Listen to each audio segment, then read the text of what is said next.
Assalamualaikum warahmatullahi wabarakatuh. Selamat siang, shalom, Om Swastiastu, Namo Buddhaya, salam kebajikan, salam sehat. Perkenalkan, saya Hermayani SSTMK dengan NIP 1990 05 31 2022 03 2002, NIDN 09 31 05 9002.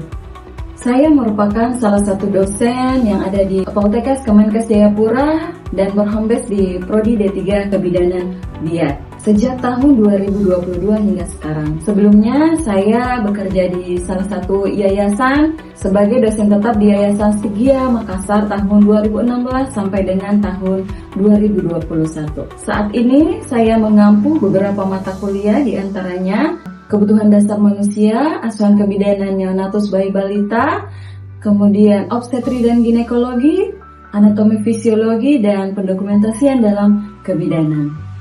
Di antara mata kuliah tersebut, peminatan saya lebih berfokus ke mata kuliah Asuhan Kebidanan Neonatus Bayi Balita. Peminatan ini selaras dengan kegiatan riset dan pengabdian masyarakat yang telah saya lakukan, yang berfokus pada isu stunting pada usia dini di wilayah Papua, termasuk pelaksanaan SDIDTK, intervensi berbasis keluarga, dan penguatan kapasitas bidan di daerah terpencil.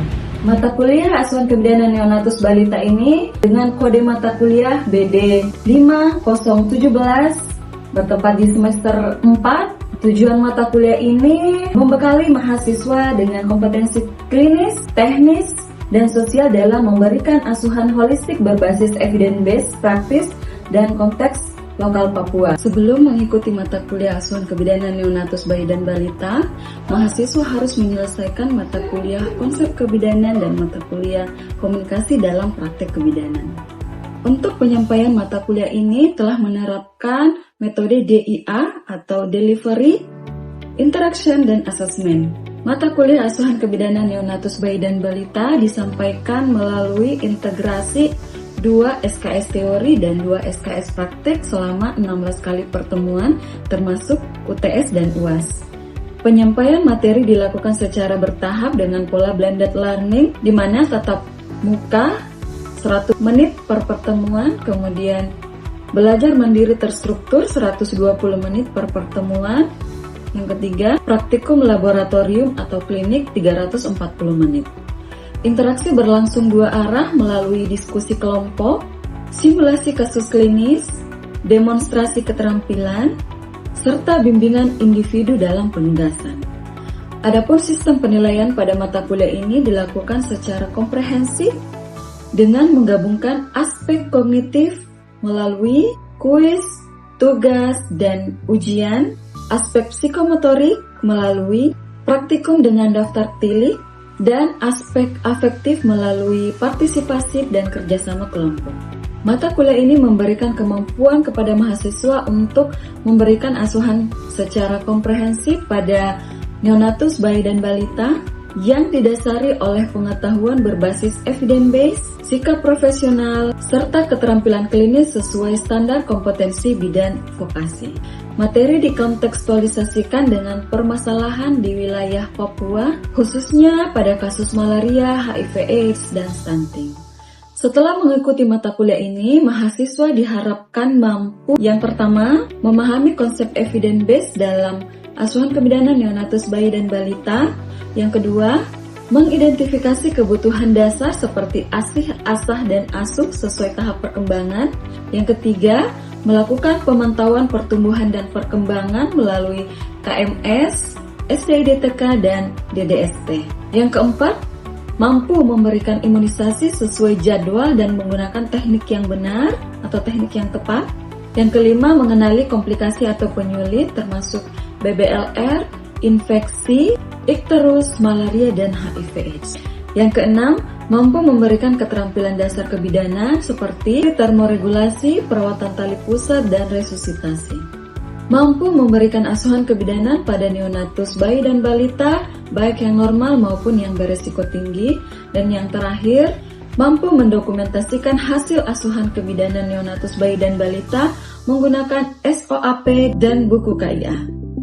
Materi pembelajaran inti pada mata kuliah ini yang pertama ada evidence based, yang kedua kebutuhan dasar neonatus bayi dan balita, yang ketiga pertumbuhan dan perkembangan, yang keempat imunisasi dasar dan lanjutan, yang kelima penyulit atau komplikasi pada neonatus bayi dan balita, yang keenam prosedur keterampilan dasar asuhan kebidanan pada neonatus bayi dan balita, yang ketujuh termoregulasi, yang kedelapan pengkajian data pada malaria, HIV/AIDS, neonatus bayi dan balita, asuhan kebidanan neonatus bayi dan balita, asuhan kebidanan neonatus bayi dan balita dengan malaria dan HIV, pendokumentasian asuhan kebidanan neonatus bayi dan balita, termasuk juga pada kasus HIV dan malaria pada neonatus bayi dan balita.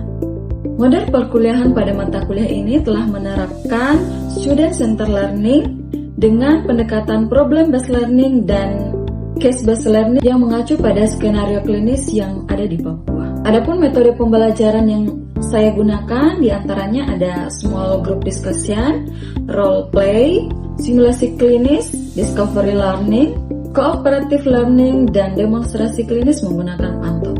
Struktur waktu pada setiap topik dikembangkan melalui 3 fase. Yang pertama fase tatap muka dengan membahas teori atau konsep. Fase kedua, belajar mandiri dengan menganalisis kasus sesuai dengan teori yang telah didapatkan. Dan yang ketiga adalah praktikum dengan mengaplikasikan keterampilan. Interaksi antara dosen dan mahasiswa berlangsung secara dinamis melalui diskusi kritis dalam kelompok, bimbingan langsung saat praktikum dengan rasio 1:8 untuk memastikan penguasaan keterampilan.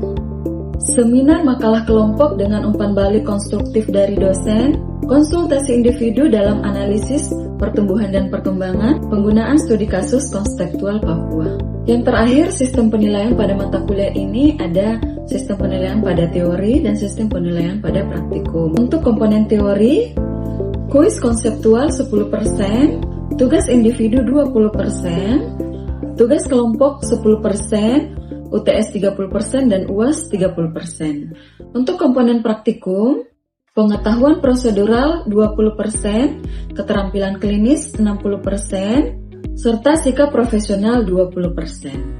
Indikator keberhasilan pada mata kuliah ini minimal nilai 70 pada teori dan status kompeten pada seluruh item pada daftar tilik. Penekanan pada kemampuan mengintegrasikan pada aspek kultural Papua dalam pemberian asuhan secara responsif terhadap isu stunting dan penyakit endemik. Melalui sinergi antara pembelajaran, penelitian, dan pengabdian masyarakat, saya berkomitmen untuk membentuk lulusan bidan yang mampu kompeten secara teknik dan klinis, responsif terhadap prioritas kesehatan daerah khususnya stunting, malaria, beretika, berempati, dan mampu bekerja kolaboratif di lapangan. Terima kasih. Selamat siang. Selamat siang, Ibu. Assalamualaikum warahmatullahi wabarakatuh. Bagaimana kabarnya hari ini? Baik, Ibu. Masih semangat? Masih. Oke, semuanya hadir kan tidak? Hadir. Kita absen dulu ya, jadi silahkan buka link siaran masing-masing, baru silahkan di absen. Sebelum kita memulai perkuliahan hari ini, terlebih dahulu kita berdoa menurut ajaran dan kepercayaan masing-masing. Doa dimulai.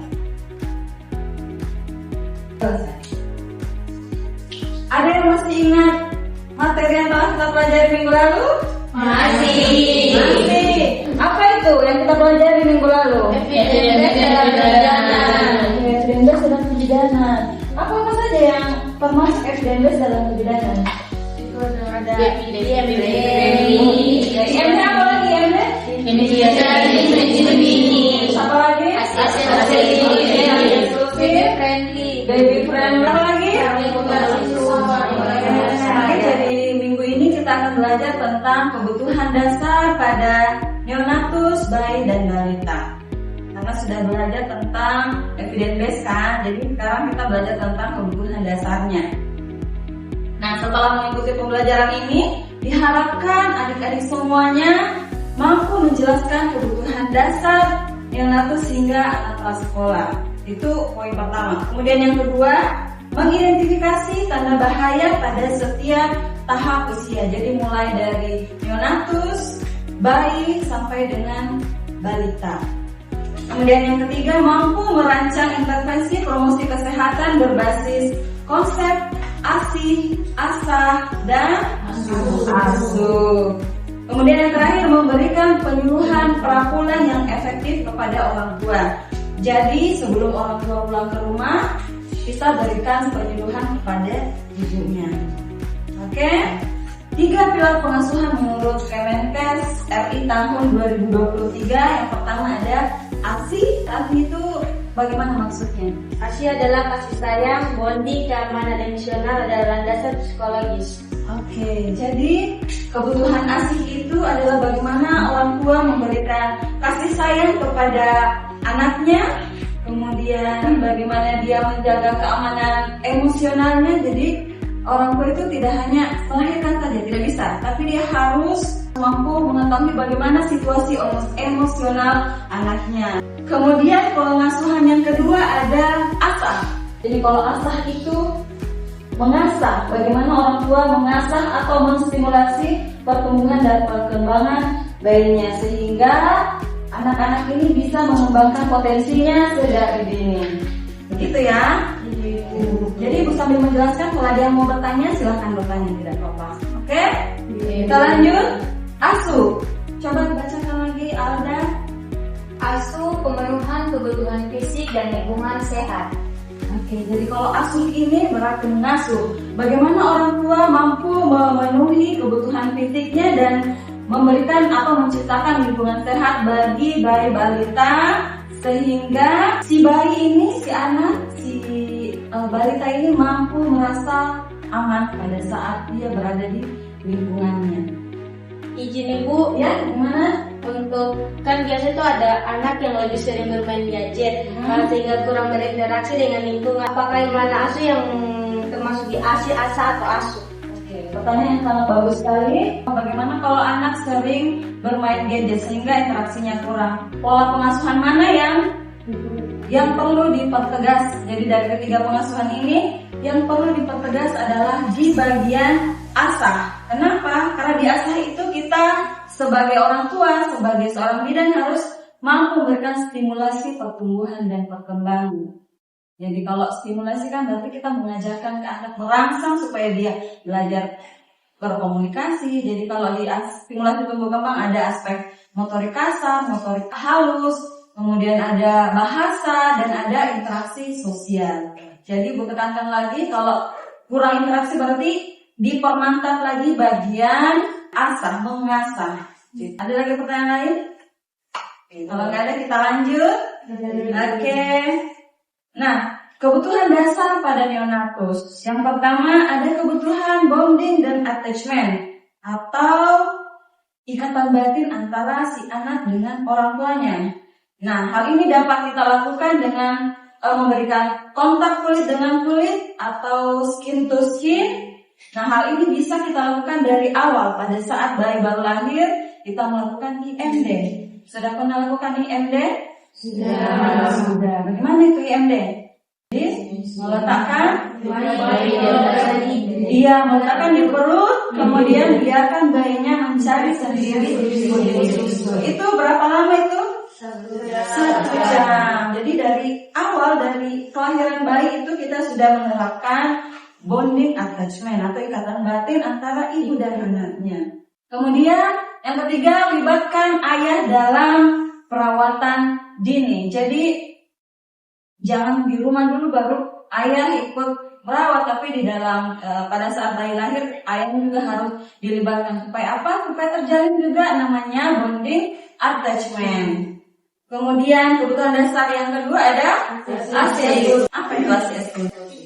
Tidak ada makanan atau minuman lain termasuk air putih. 2. Frekuensi menyusui 8-12 kali per hari. Dan 3. Tanda menyusui efektif seperti bayi tenang, menilan terdengar, dan popok basah lebih dari 6 kali per hari. Iya. Jadi kalau ASI eksklusif itu diberikan sampai bayi usia 6 bulan. Jadi tidak boleh diberikan makanan apapun, minuman apapun, madu tidak boleh, air putih tidak boleh. Berarti hanya ASI saja. Kemudian diberikan 8-12 kali. Kalau misalnya bayinya tertidur, bagaimana? Iya, dibangun. Jadi jangan dibiarkan saja karena bayi itu biasa tidurnya lama. Jadi kalau dibiarkan saja sudah, nanti dia akan dehidrasi. Oke, kemudian kalau bayi sudah tenang, kemudian sering-sering ganti popok, itu menandakan bahwa dia menyusui secara efektif. Nah, yang ketiga, kebutuhan neonatusnya ada kebutuhan istirahat dan kebersihan kulit. Jadi tadi tidurnya harus cukup 16-20 jam per hari. Kemudian mandi 2 kali sehari. Kemudian perawatan tali pusat. Jadi perawatan tali pusat itu sangat penting supaya apa? Supaya tidak terjadi infeksi. Caranya bagaimana? Tali pusatnya tidak boleh basah. Jadi tali pusatnya itu dibiarkan kering saja, jangan dibungkus dan jangan ditaburi apapun. Kalau misalnya nanti ada kemerah-merahan atau muncul bau, itu menandakan infeksi. Berarti harus segera menghubungi bidan. Jadi anjurkan ke orang tuanya kalau misalnya ada kemerahan, bau, bernanah, bengkak, segera hubungi petugas kesehatan atau bidannya. Nah, tanda bahaya pada neonatus. Jadi tanda bahaya pada neonatus itu ada 5. Jadi tidak bisa menyusui sehingga bayinya lemas. Yang kedua, pernapasan cepat di atas 60 kali per menit. Kemudian demam atau suhu tubuh di atas 37,5 derajat Celcius. Lalu bayinya icterus atau kekuningan di sekujur tubuhnya. Kemudian bayi kejang, muntah proyektil dan tinja atau fesesnya berwarna merah. Yang selanjutnya kebutuhan dasar pada balita. Jadi yang pertama kebutuhan ASI.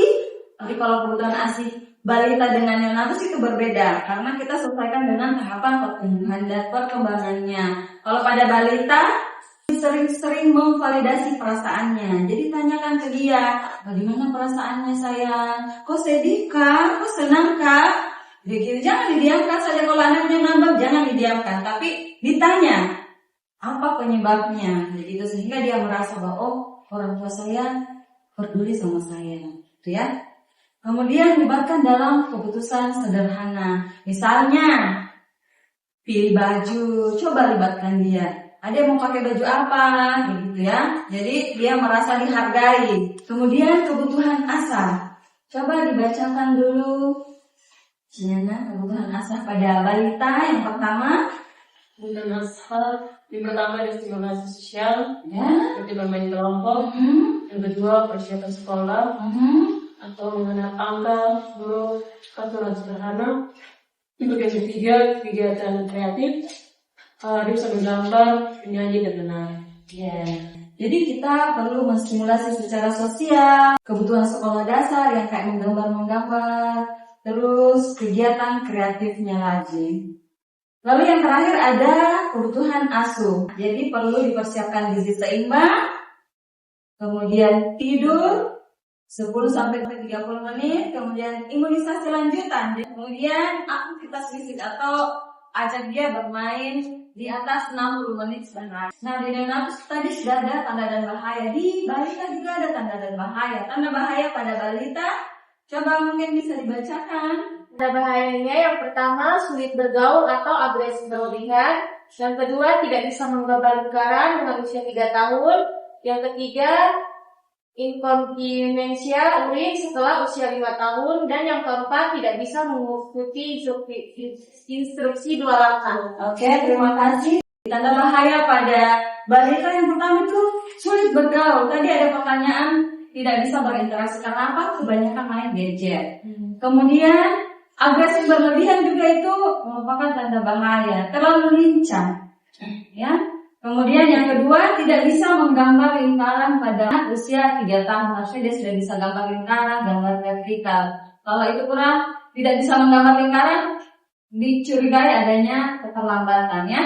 Kemudian inkontinensia urin setelah 5 tahun atau dia tidak bisa menahan kencingnya. Jadi dia kencing-kencing sembarangan. Itu juga masuk tanda bahaya. Dan yang terakhir tidak mengikuti instruksi 2 langkah. Jadi kalau kita mau mengukur pertumbuhan dan perkembangannya itu kita pakai DDST.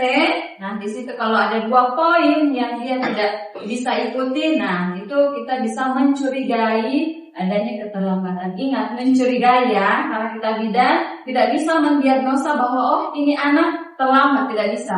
Kita hanya mencurigai, itu spesifikasinya dokter ya. Ini ada pertanyaan? Aman.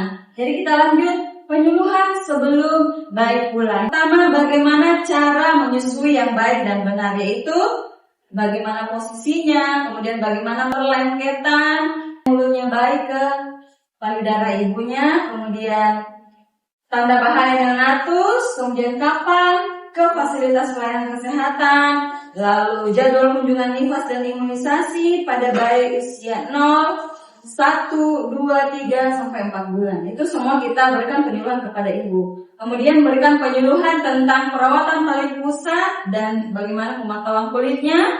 Kemudian bagaimana pentingnya bonding attachment, dan jangan lupa berikan nomor kontak bidannya. Jadi kalau misalnya anaknya mengalami tanda bahaya, dia bisa segera menghubungi bidan atau puskesmas. Untuk materi yang telah Ibu sampaikan itu sumbernya dari sini. Jadi silahkan dilihat kembali. Ya, materi kita mungkin cukup sampai hari ini. Kesimpulannya, perempuannya silahkan dibaca nama manis yang di belakang. Kesimpulannya, pemenuhan kebutuhan dasar anak bukan hanya soal gizi atau kesehatan fisik, tapi juga kasih sayang, stimulasi, dan lingkungan yang mendukung. Karena anak sehat lahir dari pengasuh yang utuh. Jadi, pemenuhan kebutuhan dasar anak tidak hanya soal gizi dan kesehatan fisik, tetapi harus secara utuh, yaitu ASI, ASA, dan asuh. Terima kasih untuk hari ini. Kita ke bagian evaluasinya. Jadi ada tugas kelompok. Yang pertama, silahkan buat penyuluhan. Tadi sudah dapat materinya kan? Penyuluhan prapulang.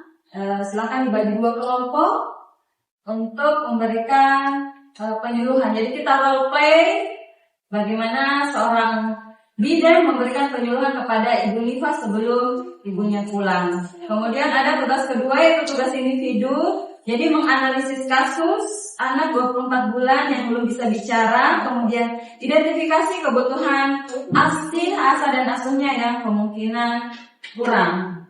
Seperti itu. Bisa?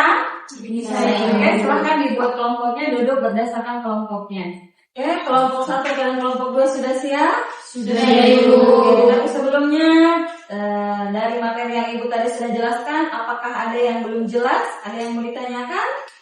Izin bertanya, Ibu. Oh ya, silahkan. Tadi di poin integrasi itu disebutkan pada bagian ASI itu kita mendorong ayah untuk ikut dalam program IMD. Ya, betul. Sebenarnya kenapa kita perlu melibatkan ayah dalam ikut program itu juga? Oke, pertanyaan yang sangat bagus dari Joan. Jadi kenapa si ayah ini harus terlibat dalam proses IMD?